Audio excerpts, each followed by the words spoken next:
Kamusta mga ka-recap? Salamat sa pagbisita sa aking munting channel. Halina at samahan niyo akong muli na talakayin ang isa sa mga anime na lubos na nagpabilib sa akin. Ito ay istorya ng isang lalaki na may angking kapangyarihan na kayang tuparin ang kahit na anumang hilingin sa kanya ng mga normal na tao. Sa kanilang mundong ginagalawan siya rin ay kinikilalang pinakamalakas na god na kayang patayin ang mga halimaw na nagbabalak na pumasok sa mapayapang pamumuhay ng mga tao. Kaya silang mga god ay may kanya-kanyang tungkulin upang protektahan ang buong sanlibutan, subalit ang ating magiging bida ngayon ay naninirahan sa mundo ng mga tao upang kanilang maging tagapagligtas sa mga masasamang elemento na nag-anyong mga halimaw. Atin ring alamin ang kanyang madilim na nakaraan na babaguhin naman ng isang normal na babae na darating sa kanyang buhay nang hindi niya inaasahan. Kaya kung nais niyong malaman ang exciting na adventure ng ating bida ay mas magandang panoorin niyo ang video hanggang dulo mga lodi. So without further ado, let's go to the video. Oh God, please help me! You have made a wish and it's been heard loud and clear. Isang girl student ang lubos na natatakot dahil may naririnig itong tila bumubulong na halimaw na siya lamang ang nakakaranas, kaya ginawa niya na lang ang magdasal at humingi ng tulong sa itaas at nagbabaka sakali na may tutulong sa kanya. Agad rin namang narinig iyon ng isang lalaki na kinikilala bilang isang god. Tawagin na lang natin siya sa pangalang Yamato. Siya ang tagapagpatupad ng mga kahilingan ng mga tao sa tuwing sila ay lubos na nangangailangang iligtas sa mga masasamang elemento.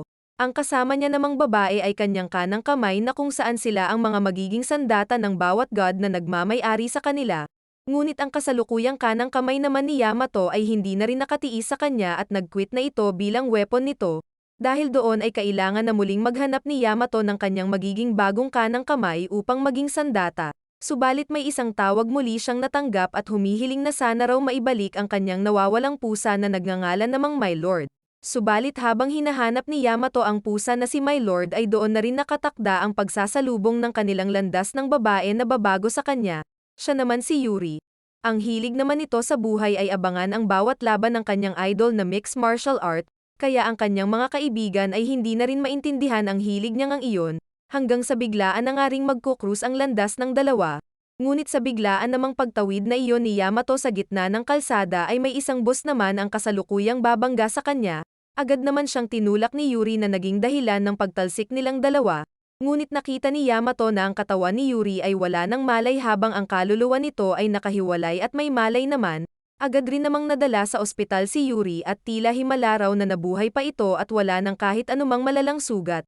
Ngunit kinagabihan ay nakakarinig na rin si Yuri ng mga ligaw na boses nang hindi niya maintindihan. At nang biglang nagpakita naman doon si Yamato nang di niya inaasahan. Sa una ay natakot naman si Yuri. Ngunit naalala niya na si Yamato ay ang lalaking tinulungan nga niya. Agad rin namang nagpakilala si Yamato kay Yuri at sinasabi nito na isa nga siyang god.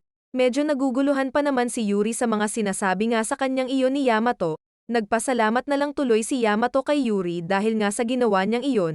Sabay agad na rin itong nagsabi kay Yuri dahil siya ay aalis na. Sa muling pagpasok naman ni Yuri sa kanilang school ay tila may mga nararamdaman pa ito nang bigla ang pagkahilo ng di niya inaasahan.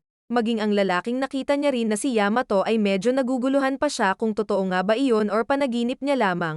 Kaya para makasigurado ay bumalik siya sa lugar kung saan naroon rin ang poster ng pusa na hinahanap ni Yamato. Sinubukan rin namang hanapin ni Yuri ang pusa na si My Lord, habang di niya alam na si Yamato ay kasalukuyan rin palang naghahanap doon. Nang makita naman ni Yamato si My Lord ay bigla niyang naramdaman na may panganib na nag-aabang sa kanya. Agad niya rin namang naiwasan ang pag-atake ng kalaban. Ngunit di niya alam na may mas malaki pa pala ang nag-aabang sa kanya. Ang mga elemento namang umaataking iyon kay Yamato ay tinatawag nilang mga masasamang kaluluwa na kung saan mga dati rin silang ligaw na kaluluwa ng tao na kinain na ng kasamaan. Ngunit nang aatakihin na sana ni Yamato ang malaking halimaw at kanyang naalala na wala na pala ang dati niyang kanang kamay upang magiging sandata, nang bigla namang dumating doon si Yuri at naglakas loob na tulungan si Yamato, dahil doon ay dalawa na tuloy silang inaatake ng halimaw. Ngunit bigla naalala ni Yuri ang moves na ginagawa ng idol niyang martial arts at ginawa niya rin ito sa dambuhalang halimaw. Matapos nila doon ay kinausap na rin ni Yuri si Yamato tungkol nga sa kung ano ang nangyayari sa kanya. Sambit naman ni Yamato na parang isang ligaw na kaluluwa na rin daw si Yuri ngunit buhay pa ito at tanging kaluluwa niya lang ang ganoon sa tuwing humihiwalay ito sa kanyang katawan. Nakikiusap naman si Yuri kay Yamato na nais niya nang bumalik sa dati niyang normal na katauhan.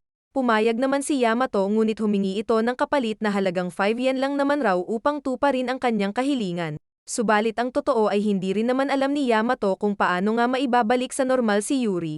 Makalipas ang ilang linggo ay muling tinawagan ni Yuri si Yamato upang alamin ang solusyon nga sa kanyang problema.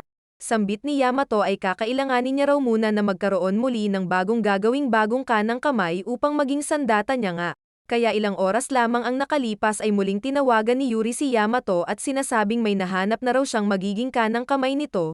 Laking gulat naman ni Yamato na malaking halimaw naman ang nahanap nga ni Yuri. Kaya agad silang inatake nito ng walang laban.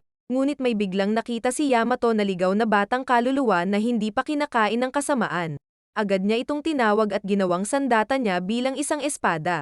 Matapos noon ay agad na napatay ni Yamato ang halimaw gamit ang bago niyang sandata na pinangalanan niyang Yuki. Ngunit nang makita niya ang sad na past life ni Yuki kaya lubos rin siyang naawa dito. Matapos noon ay pumunta sila sa isang shrine upang hugasan ng holy water ang natamong sugat ni Yamato. Nang nag-anyong tao naman na ang sandata ni Yamato na si Yuki ay agad niya na ring sinabi dito na mula ngayon ay si Yamato na ang kanyang magiging bagong master. Dahil naman sa pulubing god si Yamato kaya pansamantala muna silang pinapakain ni Yuri gamit ang kanyang pera. Hindi naman magiging madali ang samahan ni Yamato at ng bago niyang kanang kamay na si Yuki. Isang beses na may biglang tumawag kay Yamato na isa ring god tungkol naman sa pagtuturo. Kaya simula sa araw na iyon ay doon na rin magsisimula ang kaabang-abang na adventure ng tatlo nating bida. Una na doon ay dapat nilang pigilan ang ilang mga elemento na nagkokontrol sa utak ng ibang mga tao na lubos ng kinakain ng kanilang depresyon na haantong sa pagpapakamatay. Halina at sabay-sabay nating panoorin ang mga kaabang-abang pa na mangyayari sa anime series na ito mga ka-recap. Ilalagay ko na lang ang titulo ng anime na ito bago matapos ang ating video mga lodi.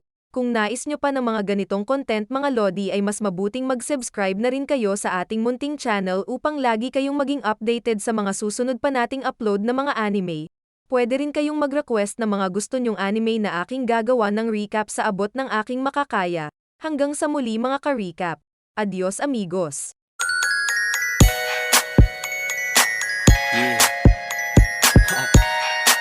QC. This is ridiculous! You'd rather have some figurine than a high school life? Without a doubt. Great stop! Think, but we're in high school, man! Yoshi, I leave it all in your hands. Not gonna know! Forgive me.